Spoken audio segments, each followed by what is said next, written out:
Well, actually, just what's the role of muscle mass? Talk to me about how muscle mass plays a role in longevity. Is it important? Muscle mass makes sort of two appearances in longevity. One appearance that muscle makes in longevity is that having a decent amount of muscle has secondary health effects for the rest of your system. Muscle is a glucose consumer, and it keeps your blood glucose chronically lower than if you didn't have plenty of muscle. And excessive chronic high blood glucose is a surefire way to just croak fucking early. That's it. And so there are a few other ways in which muscle has these great systemic effects, and those are awesome. And that's actually the primary driver. The second thing about muscle is when you look at the statistical literature on people with a certain level of muscle mass and their mortality predictions, you see these massive correlations. Correlation is not causation. If she had more muscle, it'd probably be healthier for her. There's a couple things going around the internet. Yeah.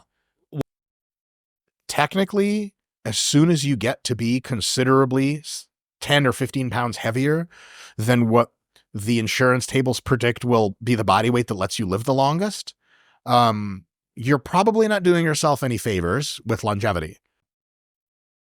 So that definitely has to be stated that no, you can't be as jacked as you want and still live as long as you want.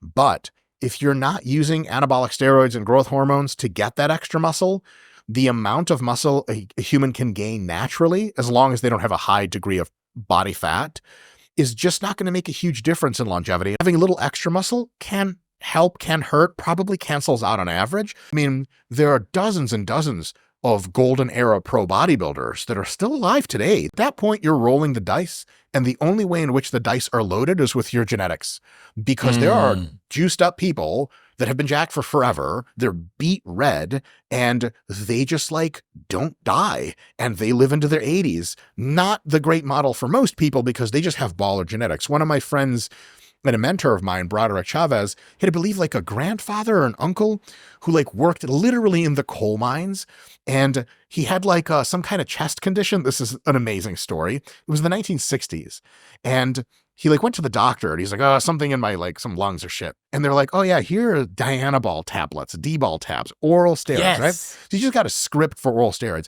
and he was on them for a generation straight. This is an oral drug you're not supposed to take for longer than 6 to 8 weeks. He was just on it all the time. And I was like, all right, so what was he like? He was jacked